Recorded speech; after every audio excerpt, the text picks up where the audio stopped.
বন্ধুরা, স্বাগত সবাইকে নমিতার রান্নাঘরে। আজ আমি আপনাদের করে দেখাবো ওল চিংড়ি। তো তার জন্য আমার কি কি লাগছে, এখানে আছে ওল, এটাকে আমি কেটে সেদ্ধ করে নিয়েছি। এখানে দুটো বড় সাইজের আলু কেটে রেখেছি। এখানে আছে চিংড়ি মাছ, রান্নায় ব্যবহার করব। সাদা তেল, ঘি, এখানে আছে 2 ইঞ্চি মতো আদা, 6-7 কোয়া রসুন, একটা টমেটো, একটা পেঁয়াজ। ফোড়নে যাবে একটা বড় সাইজের তেজপাতা, তাই আমি ওটাকে ছিঁড়ে নিয়েছি, 2টো শুকনো লঙ্কা, গোটা জিরে। এখানে আছে 1 চা চামচ ধনে গুঁড়ো, 1 চা চামচ জিরে গুঁড়ো, 1 চা চামচ শুকনো লঙ্কার গুঁড়ো, 1 চা চামচ হলুদ গুঁড়ো, আর আছে লবণটা প্রয়োজন মতো ব্যবহার করব। আর আছে 1/2 চা চামচ গরম মশলা গুঁড়ো, 1 চা চামচ আছে চিনি। তো এবার আমি চলে যাচ্ছি, মশলাগুলো রেডি করে চলে যাব রান্নায়। ততক্ষণ আমার সঙ্গে আমি চিংড়ি মাছটা লবণ আর হলুদ দিয়ে মেখে নেব। আদা রসুনটা আমি শিলে বেটে নিয়েছি, পেঁয়াজ কুচি হয়ে গেছে, টমেটো কুচি হয়ে গেছে। এবার আমি চলে যাচ্ছি রান্নাতে। বন্ধুরা, আমি কড়াইটা ওভেনে চাপিয়ে দিয়েছি। এবার আমি তেল দিয়ে দেব। আমি আলুটা ভাজবো, ওলটাকেও ভাজতে হবে, চিংড়ি মাছটাকেও ভাজতে হবে। তো আমি কড়াতে তেল দিয়ে দিলাম। আমি একে একে এই জিনিসগুলোকে ভেজে তুলে নেব।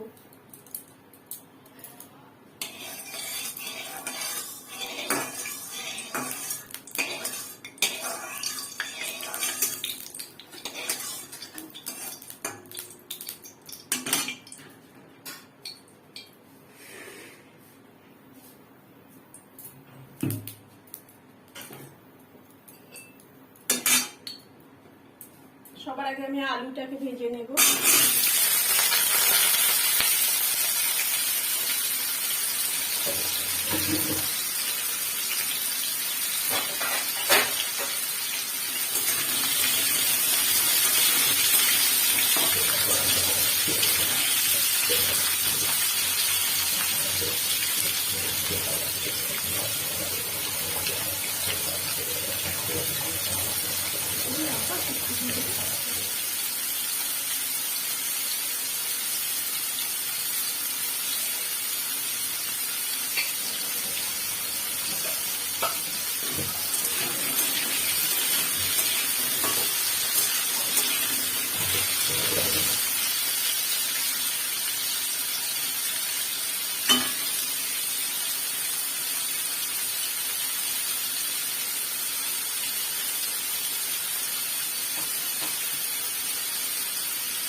আলুতে আমি একটু লবণ দিয়ে দেবো।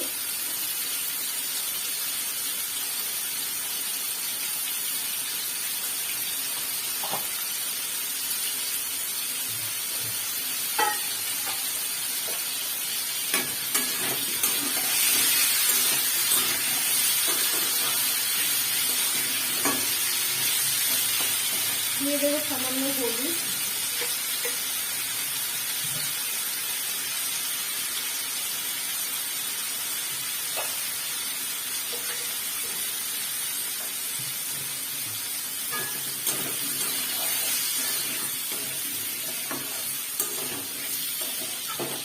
আমি সাদা তেলেই রান্নাটা করছি, আপনারা চাইলে এটা সরষের তেলেও করতে পারেন।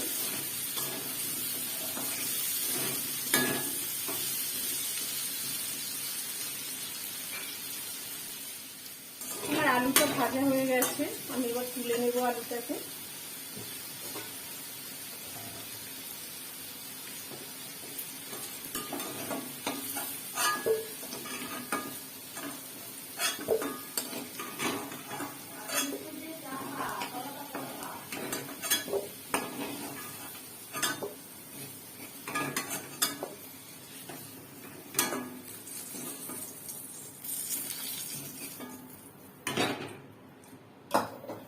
এই আলু ভাজা তেলেই আমি ওলটাকে ভেজে নেব।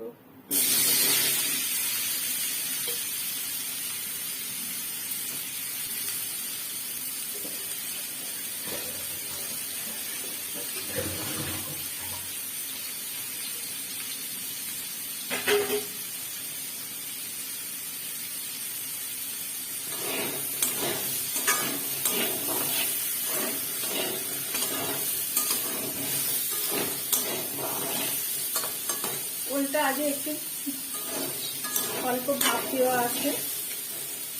এবার এটাকে আমি ভালো করে একটু ভেজে নেব।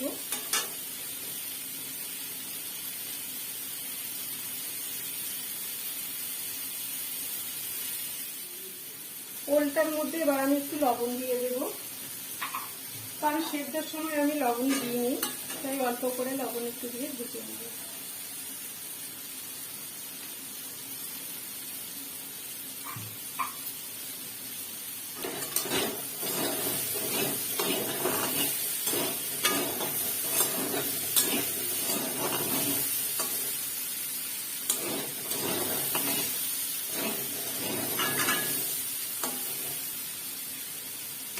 দিয়ে দেবো সামান্য হলুদ,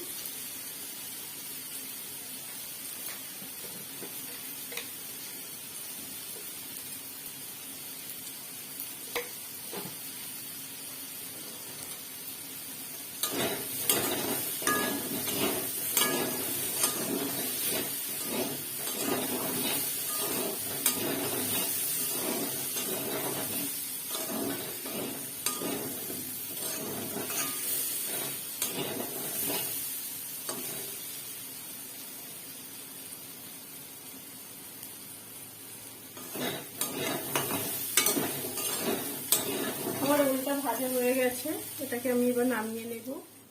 আমি ওলটা নামিয়ে কড়াইটা পরিষ্কার করে নিয়েছি। এবার আমি এতে তেল দিয়ে চিংড়ি মাছটাকে ভেজে নেব।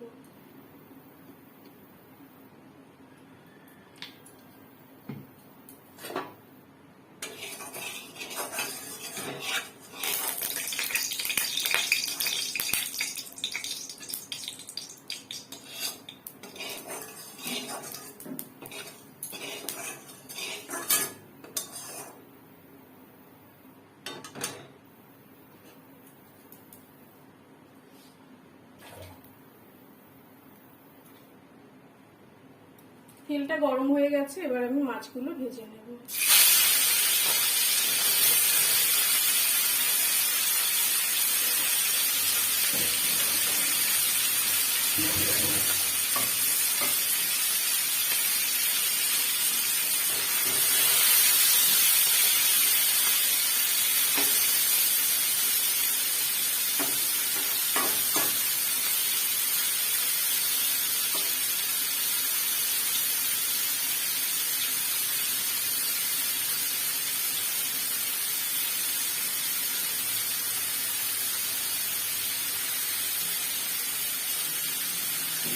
চিংড়ি মাছ ভাজতে খুব বেশি সময় লাগে না, এটা তাড়াতাড়ি ভাজা হয়ে যায়। আর খুব বেশি ভাজলে এটা শক্ত হয়ে যায়, তাই আমি এটাকে খুব বেশি ভাজবো না।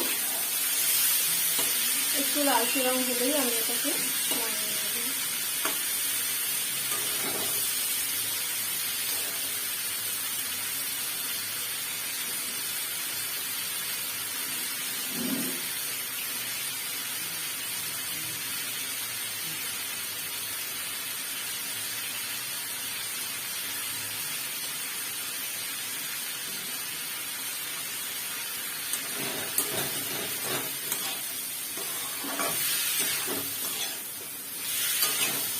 মাছটা আমার ভাজা হয়ে গেছে,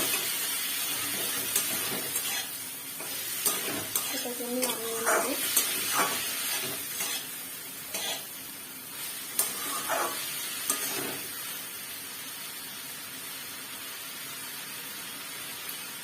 আমার চিংড়ি মাছটা ভাজা হয়ে গেছে, এবার আমি রান্নার জন্য তেল দিয়ে দেব।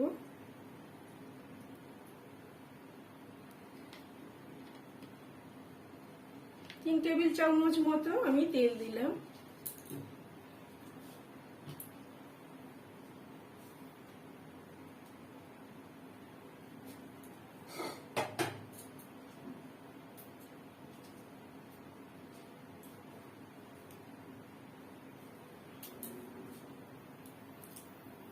তেলটা গরম হলে আমি প্রথমে দিয়ে দেব গোটা জিরেটা,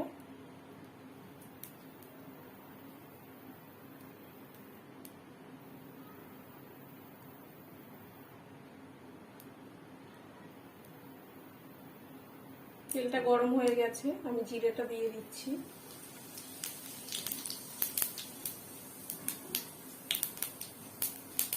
দিয়ে দিচ্ছি দুটো শুকনো লঙ্কা, দিয়ে দিচ্ছি ছিঁড়ে রাখা তেজপাতাটা,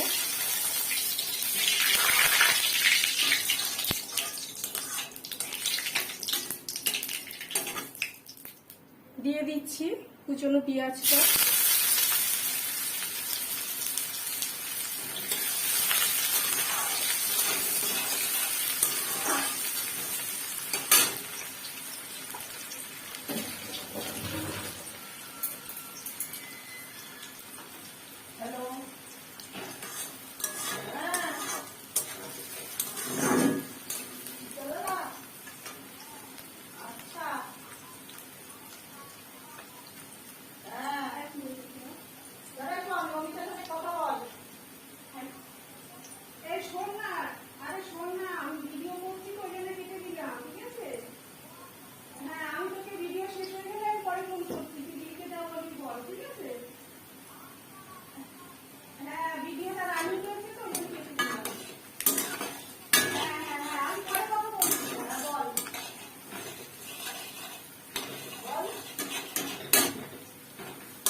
পেঁয়াজটা ভাজা হচ্ছে। এবার আমি গুঁড়ো মশলাগুলো একটু জলে গুলে নেব।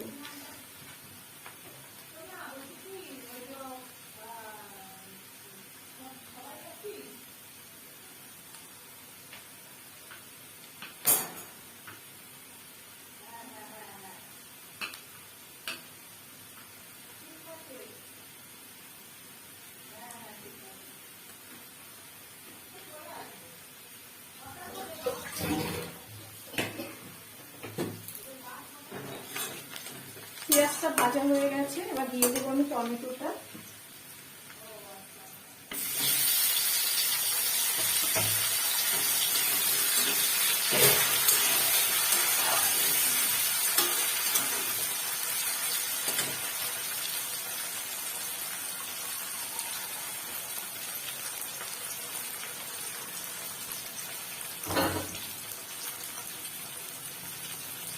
গুঁড়ো মশলাগুলো আমি একটু জলে ধুয়ে নেব।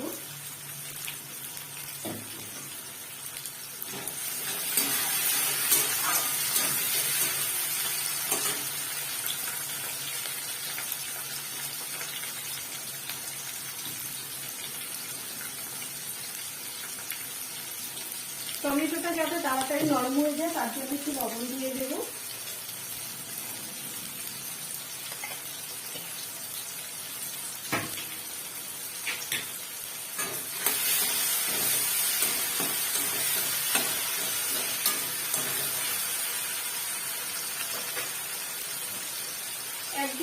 এক মিনিটের জন্য একটু ঢেকে দিই, টমেটোটা নরম হয়ে যায়।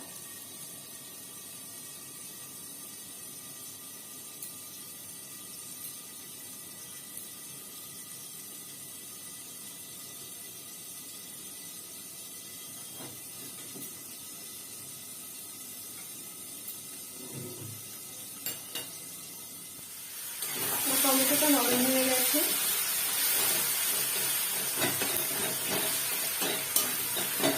দিয়ে দেবো আদা রসুন বাটাটা, আদা রসুন বাটা,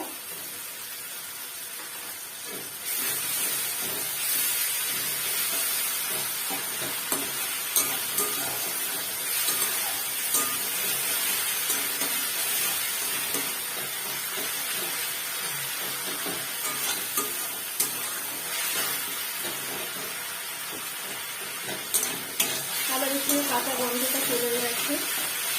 এবার দিয়ে দেবো আমি ধনে, জিরে আর শুকনো লঙ্কার গুঁড়োটা জলে ভিজিয়ে রাখা।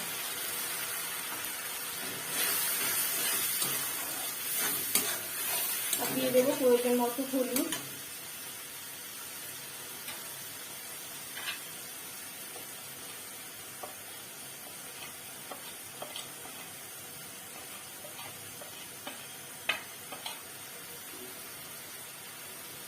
চিনিটাও আমি ভাজায় দিয়ে দেবো, তাতে কালারটা খুব সুন্দর আসবে।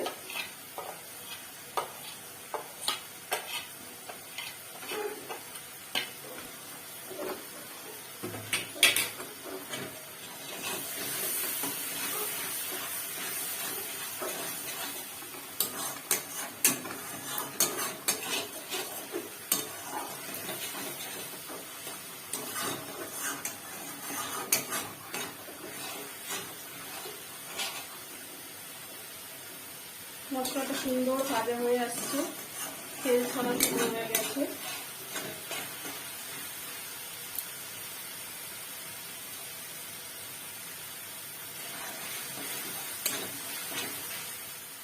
আমার মশলাটা কষা হয়ে গেছে, পুরো তেল ছেড়ে দিয়েছে মশলায়।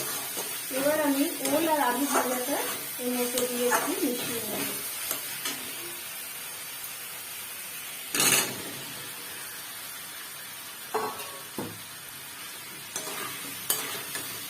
খুব ভালো করে ওল আর আলুটা মিশিয়ে নেব।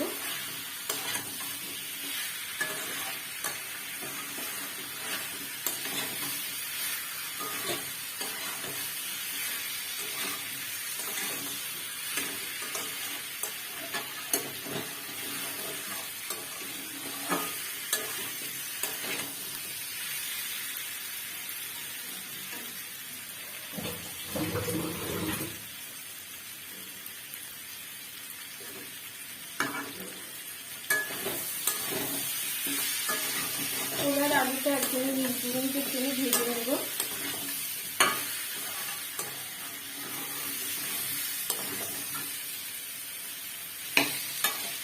সুন্দর কষানো গন্ধ বেরিয়ে গেছে।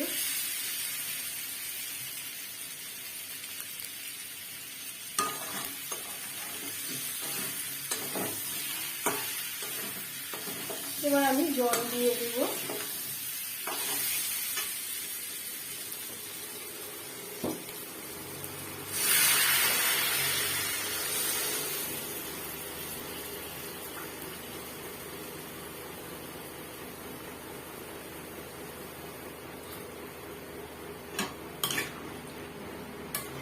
আর একটু জল দেবো যাতে ওল আর আলুটা ভালো করে গলে যায়। আর জলটা ঝোলটা যে যার পছন্দ মতো ব্যবহার করবেন, যে কম ঝোল খেতে পছন্দ করেন সেইভাবে দেবেন। আমি এইটুকুই দেব যাতে আমার ওল আর আলুটা সুন্দরভাবে গলে যায়। এবার এটাকে আমি ঢাকা দিয়ে দেব 5 মিনিটের জন্য। আমার তরকারিটা একটু আলগা করে দেখবো কেমন অবস্থায় আছে। তার আগে আমি 2টো কাঁচা লঙ্কা দেবো, একটু ভালো কাঁচা লঙ্কা ফ্লেভারের জন্য। হ্যাঁ, এটা বেশ সবজিটা গলে এসছে। এবার আমি চিংড়ি মাছটা দিয়ে দেব। চিংড়ি মাছটা দিয়ে ভালো করে এর সঙ্গে মিশিয়ে দেব।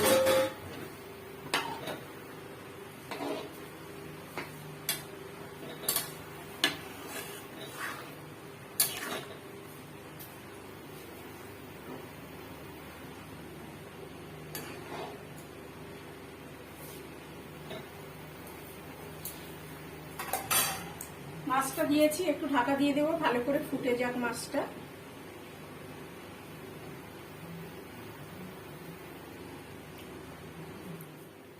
মাছটা দিয়ে আমি ঢাকা দিয়ে দিয়েছিলাম। এবার একটু ঢাকা খুলে দেখে নেব সবজিগুলোর অবস্থা কি। বাহ, কি সুন্দর একটা কালার এসছে তরকারিটাতে, খুব সুন্দর লাগছে দেখতে। ওলটাও সুন্দর গলে গেছে, আলুটাও গলে গেছে।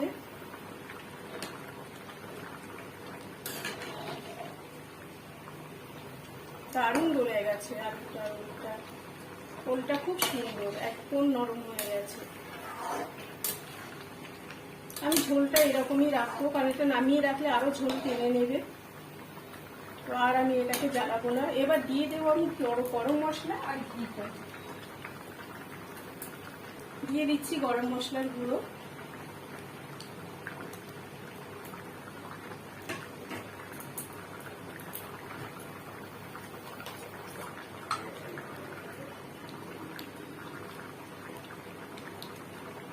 দিয়ে দিলাম 1/2 চামচ ঘি।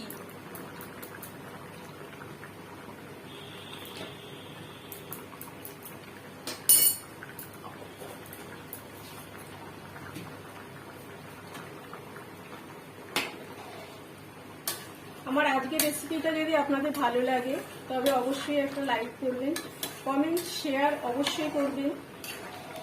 আর যারা আমার চ্যানেলটিকে এখনো সাবস্ক্রাইব করেননি তারা সাবস্ক্রাইব করে দেবেন, যাতে আমি নতুন কোনো রেসিপি ছাড়লে সবার আগে আপনাদের কাছে পৌঁছে যায়। এতক্ষণ ধরে আমার সঙ্গে থাকার জন্য সবাইকে ধন্যবাদ। আমার রান্নাটা রেডি হয়ে গেছে, এবার আমি এটাকে নামিয়ে নেব। 2 মিনিট ঢাকা দিয়ে রাখছি, তারপরে নামিয়ে নিচ্ছি।